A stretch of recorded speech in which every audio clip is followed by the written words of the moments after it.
Welcome to Behind the Scams, where the lies are bold, the schemes are global, and the flamethrowers are apparently just paper certificates. I'm Miles from Stamp Out Scams, and today we're lighting the fuse on one of the boldest frauds in recent memory, starring a man who called himself El Silencio, but made a whole lot of noise with some really sketchy promises.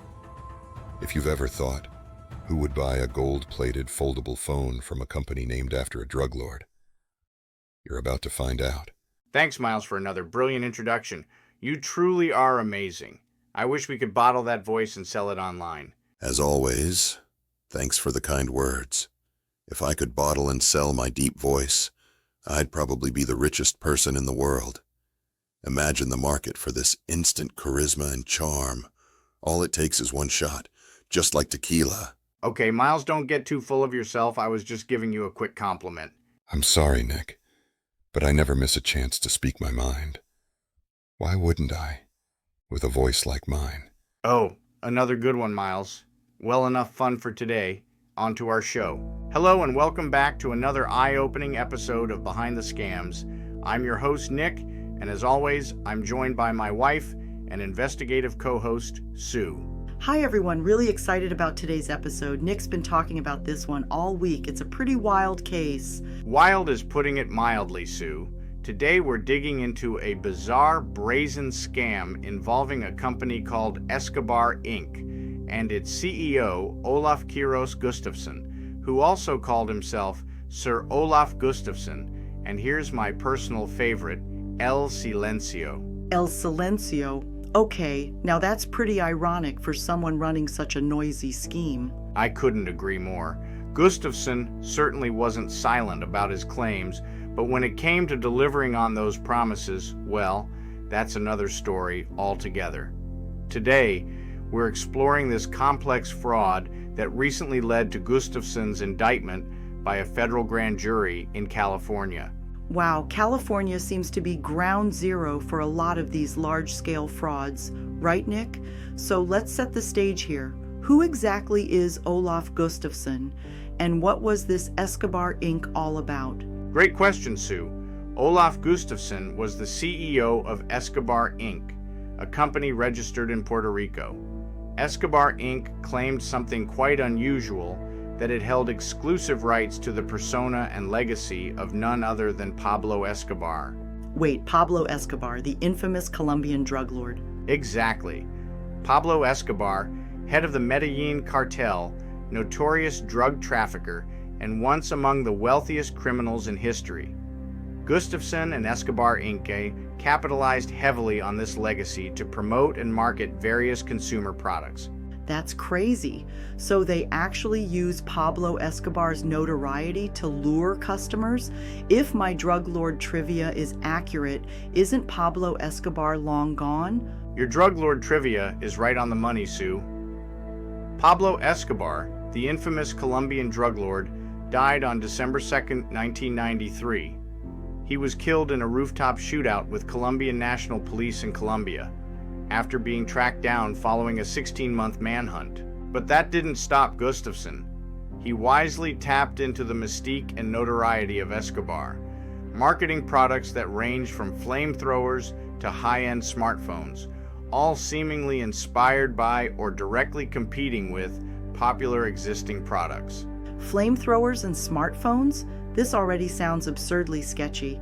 I mean, who needs a flamethrower with a data plan? He was like the Amazon for cartel supplies, complete with next-day delivery and a you-didn't-see-anything guarantee. Exactly, Sue. Can you just imagine getting a notification? Your flamethrower is out for delivery. Please ensure someone over 18 is available to sign, and maybe have a fire extinguisher handy.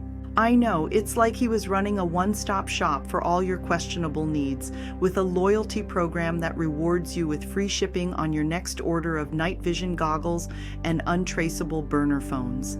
I half expected him to offer a subscription box. This month, enjoy a curated selection of tactical gear and artisanal disguises, perfect for the discerning fugitive. As a reminder, Sue appearing all week at your local comedy store. Anyways, Sue, you have no idea how deep this rabbit hole goes. For example, back in July 2019, Escobar Inc. started marketing something called the Escobar Flamethrower. Now get this, Elon Musk's The Boring Company had famously sold a not-a-flamethrower device for around $500. Escobar Inc. advertised their own at just $249. Half the price? That sounds way too good to be true. But knowing scammers, I bet there's a catch here, right? You're spot on, Sue.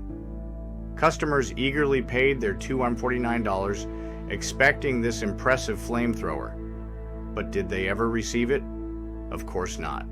Instead, Escobar Inc. mailed them something entirely different, usually just a certificate of ownership. Wait, a certificate? That's just absurd.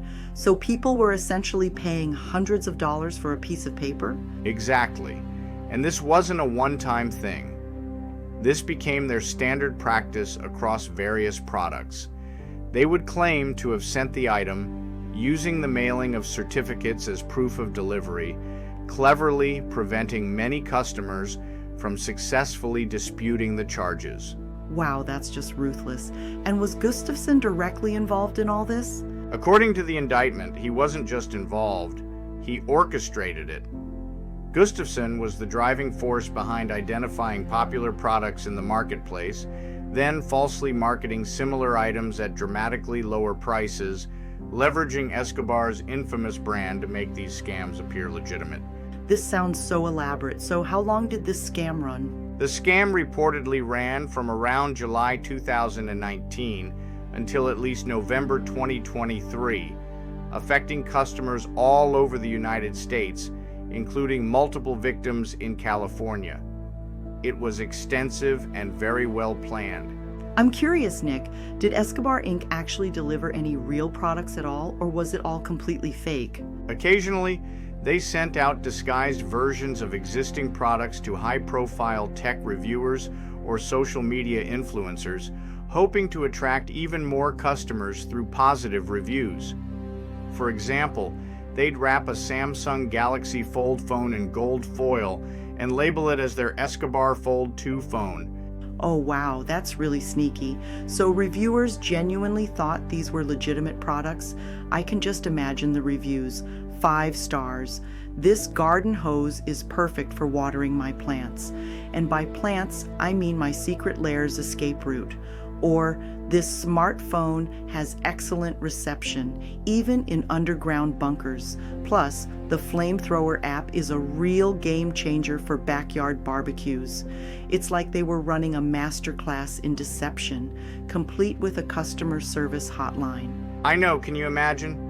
Press 1 for product support, press 2 for plausible deniability. I bet they even had a rewards program. Buy 10 sticks of dynamite and get a free pair of night vision goggles, perfect for those late night gardening sessions or whatever else you might be up to. We will never ask what that might be. So initially, reviewers did leave genuine reviews on what they thought were legitimate products. Several influencers unknowingly gave positive reviews because they received functional phones, just rebranded existing devices. But regular customers weren't so lucky. They paid and got nothing but promotional materials or worthless certificates. That's incredibly deceptive and damaging to the influencer's credibility as well, I imagine. Definitely. Some influencers later exposed the scam once they realized they'd been duped. But by then, many customers had already lost significant money. It's heartbreaking. How widespread was this financially? According to the indictment, we're looking at millions of dollars. Customers made payments through platforms like PayPal, Stripe, Coinbase, and direct wire transfers to various banks worldwide. Gustafsson and his co-conspirators then allegedly laundered these funds internationally, making the scam harder to trace. And this all went unnoticed for nearly 4 years? Unfortunately, yes. They structured their financial operations meticulously, transferring money through multiple international accounts, moving it quickly between banks in the US, Sweden, Abu Dhabi, and Dubai. A classic money laundering operation. Now, Nick, isn't the following of the money the type of work you did during your time as a special agent with the U.S. Treasury Department? You know, Elliot Ness type stuff? While we weren't considered untouchable like Elliot Ness, it is exactly the same work I used to perform. Following of the money is often how these types of crimes are solved.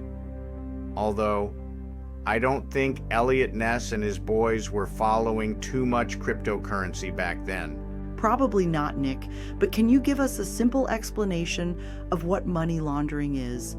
Something simple, not something with a lot of geek speak. Sure. I know we hear the term money laundering in association with crimes. It's like giving your money a disguise so it can blend in with the good guys. Imagine if your cash put on a tuxedo to attend a fancy party, hiding its shady past.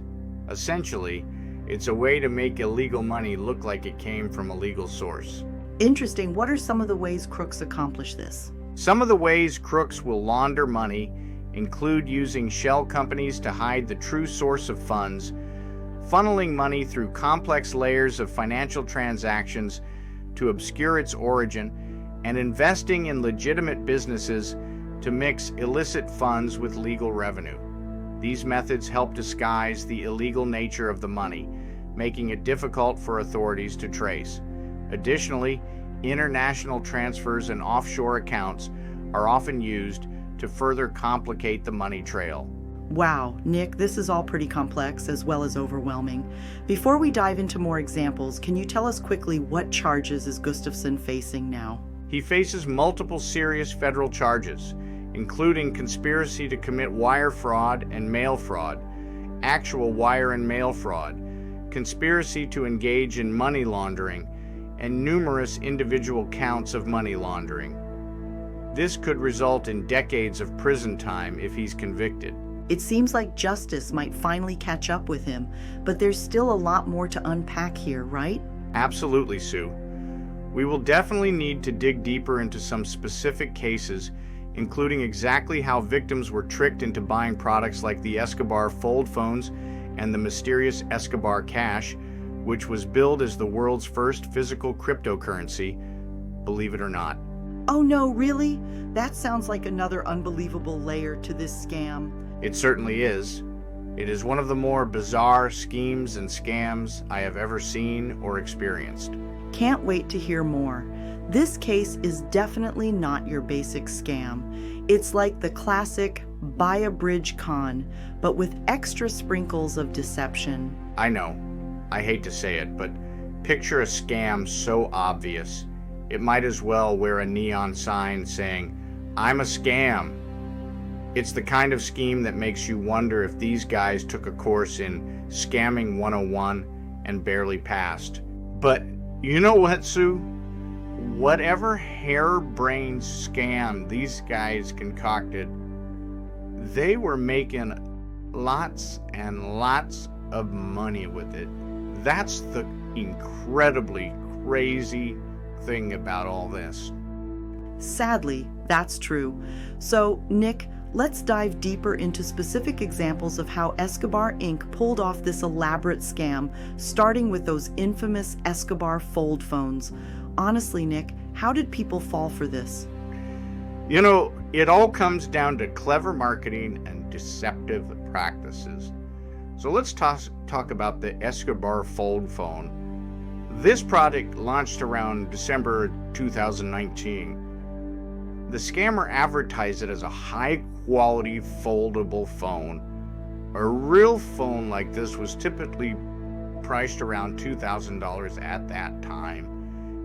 This was similar to pricing for the Samsung Galaxy Fold, but this scam phone was offered for just $349. Not a bad deal.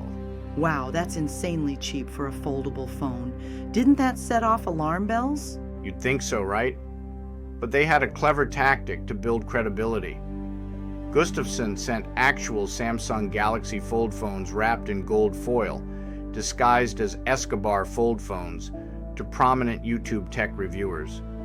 Reviewers unboxed these devices, praised their quality, and inadvertently helped Escobar Inc. gain credibility. Oh no, that's incredibly sneaky. So customers saw these reviews and felt reassured? Exactly. Customers saw these reviews from trusted influencers, went online, and eagerly ordered their Escobar fold phones, thinking they'd scored the deal of a lifetime. They'd pay their money, then wait, and wait, and wait. And let me guess, they never received their phones? Right again, Sue.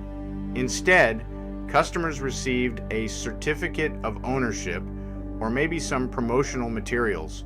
And if they tried to dispute the charges, Escobar Inc. would provide tracking information for the certificate, falsely claiming the product had shipped. This is so infuriating, and they did this more than once, didn't they? Yes, they kept the scam rolling. In February 2020, Escobar Inc. introduced the Escobar Fold 2 phone, claiming it was an improved version, again mimicking Samsung's latest model, selling for just $400. And people fell for it again? Unfortunately, yes. People sent hundreds of dollars via wire transfers, PayPal, cryptocurrency, you name it, but never got their phones. You mentioned another bizarre product earlier, Nick. What about Escobar Cash? Ah, yes. Escobar Cash, marketed in December 2021 as the world's first physical cryptocurrency.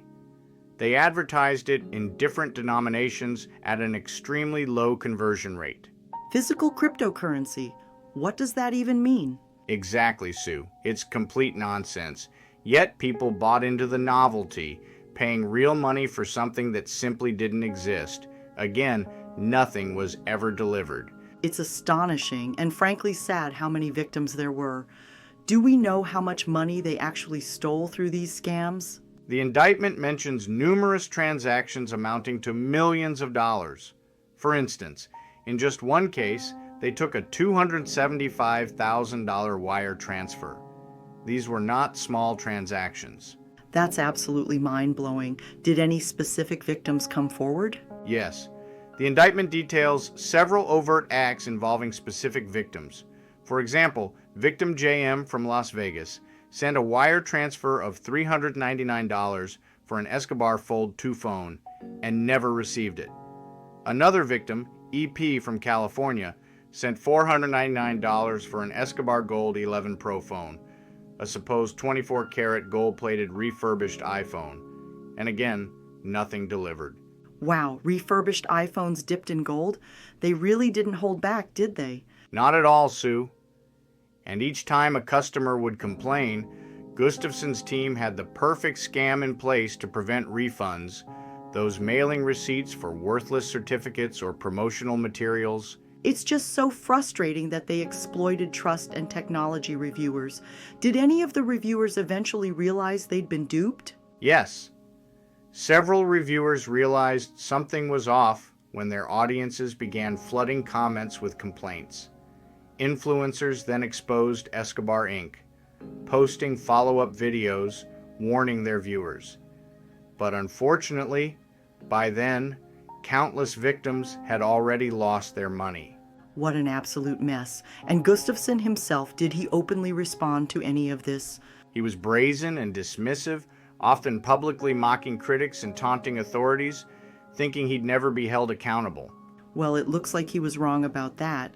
Nick, at this point in the saga, what lessons should our listeners take away from these shocking examples? First and foremost, always verify deals that seem too good to be true.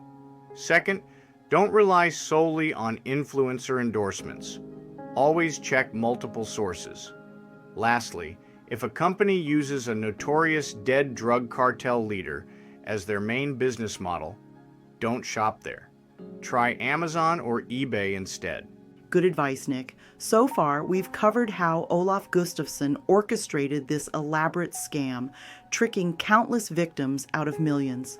Now, Nick, let's break down exactly how this scheme managed to thrive for so long. Great point, Sue. The longevity of this scam largely depended on two major factors: sophisticated money laundering techniques and strategic deception on multiple fronts. Gustafsson employed a multi-layered approach. cleverly using international bank accounts, cryptocurrencies, and diverse payment processors to meticulously disguise the movement and ultimate destination of the stolen funds. That sounds incredibly complex. How exactly did Gustafsson and his team manage these transactions without getting caught earlier? It was indeed complex, Sue. Gustafsson and his associates opened numerous bank accounts across several countries, including the United States, Sweden, and the United Arab Emirates. Victims' payments were funneled into these accounts and swiftly transferred through multiple jurisdictions, often within mere hours, to create a confusing, tangled web of financial trails. Each transaction moved funds further away from the original source, making it increasingly difficult for authorities to follow. Essentially, they were playing an elaborate shell game with the money, right? Exactly. This rapid and frequent movement of funds across international borders not only created logistical nightmares for investigators, but also exploited gaps in the global financial monitoring system. They counted on the difficulty and delay of international law enforcement cooperation. Fascinating and extremely frustrating. But they did eventually slip up, didn't they? They certainly did. The turning point came when undercover agents from the Internal Revenue Service criminal investigations got involved. These agents posed as legitimate customers and meticulously documented every step, from initial purchases to following the intricate paths of the financial transactions. This undercover operation provided essential evidence that unraveled Gustafsson's elaborate financial network. Nick, that sounds like the undercover work you used to do while a special agent, is it? It absolutely is, Sue. Fun and exciting stuff, but it can be very dangerous. I bet it can be, but that's incredible detective work on the part of IRS. How crucial was cryptocurrency in this scam? You mentioned earlier it played a significant role. Cryptocurrency was vital, Sue, because crypto transactions can offer a higher degree of perceived anonymity compared to traditional banking. Escobar Inc. heavily promoted payments in Bitcoin and other digital currencies. Victims felt secure using crypto, mistakenly believing their payments were safer. Ironically, it was precisely these crypto transactions that provided a transparent trail once authorities began serious tracing. Wow, so cryptocurrency actually ended up helping investigators. Precisely. Investigators traced blockchain transactions meticulously. What Gustafsson failed to fully grasp is that blockchain records every transaction permanently, creating a verifiable trail. His reliance on crypto ultimately contributed significantly to his downfall. Talk about poetic justice. So Nick, let's talk about consequences. What penalties is Gustafsson facing now? Gustafsson faces an array of severe federal charges, multiple counts of wire fraud, mail fraud, conspiracy to commit these crimes, and numerous counts of money laundering. If convicted, Gustafsson could face decades in federal prison, enormous fines, and restitution payments to victims. Good. Justice for the victims is paramount. But realistically, Nick, will the victims see any financial recovery? Sadly, Sue, it's often challenging for victims in such extensive international fraud cases to get their money back fully. Authorities will pursue asset forfeiture aggressively, freezing and seizing known bank accounts tied to Gustafsson and his associates. However, given the complexity and the dispersed nature of the stolen funds, complete restitution is unlikely. Victims might recover partial amounts at best. That's heartbreaking. So Nick, what practical advice can we offer listeners who might find themselves targets of similar scams? The most important thing is to act quickly. Report immediately to your local law enforcement, the FBI, or the Federal Trade Commission. Provide detailed documentation, including payment records and communication evidence. Also, notify your banks and payment processors instantly to freeze funds or initiate chargebacks. Critical advice indeed, and broadly speaking, Nick, what major lessons does this shocking scam teach all of us? Firstly, always remain skeptical about deals that appear too good to be true. Verify thoroughly, especially when something comes at a significantly reduced price. Second, do not solely rely on influencer endorsements or promotional videos, which scammers can easily manipulate. And finally, stay updated on scam trends and tactics, because knowledge truly is power in preventing these crimes. Absolutely, Nick.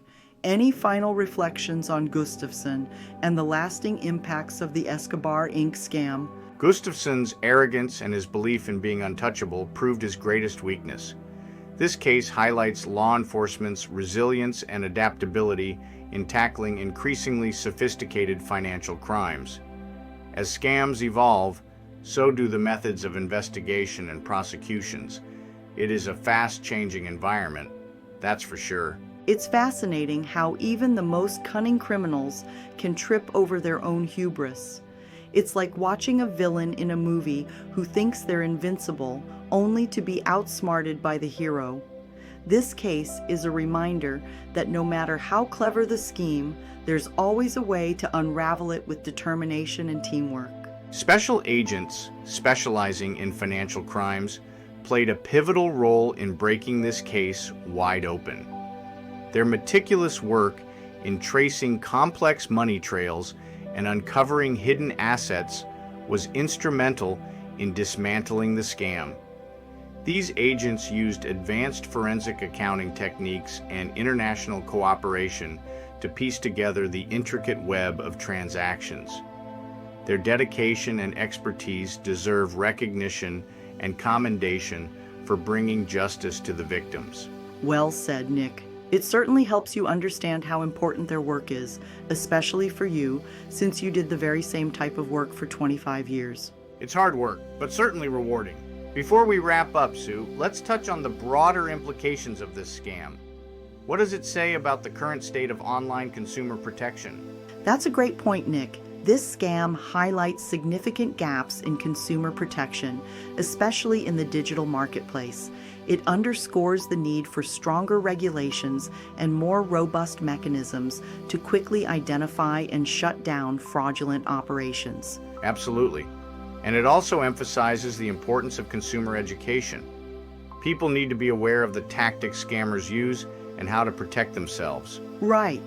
Education is key. Consumers should be encouraged to research companies thoroughly, look for reviews from multiple sources, and be wary of deals that seem too good to be true. And what about the role of social media platforms and payment processors in preventing scams? They play a crucial role, Nick. Social media platforms need to be more proactive in monitoring and removing fraudulent content. Payment processors should implement stricter verification processes and offer better support for victims of fraud. It's a collective effort, isn't it? From consumers to companies to regulators, everyone has a part to play in combating scams. Exactly. And as technology evolves, so must our strategies to protect against fraud. It's an ongoing battle, but with awareness and cooperation, we can make significant strides. Well said, Sue. It sure is. On that note, let's tell our listeners thank you for joining us again on Behind the Scams. Before we close, Sue, do you ever notice that we always close out our podcasts on a high note from you? Of course I do. I write the majority of these podcast scripts. You think I would close out on a high note from you? Don't be silly, honey. Sue, I both love and hate your honesty. Thanks, Nick, but I think we better get Miles to mediate this one for us, as well as close out this podcast episode. Thanks, Sue. I think you're right. I better step in while I can. Nick, here's the deal. Wives are always right, and if you ever forget that, just ask her. She'll casually bring up how she told you not to assemble the IKEA bookshelf without reading the instructions, and now it's a shoe rack. Honestly, the last time a wife was wrong, historians marked it down as a glitch in the Matrix. Great point, Miles. Thank you, buddy. Now close out this podcast for us while I go get yelled at. This is Sue, saying I won't yell at Nick. I'll just give him the silent treatment. That's much better. Ouch, Nick.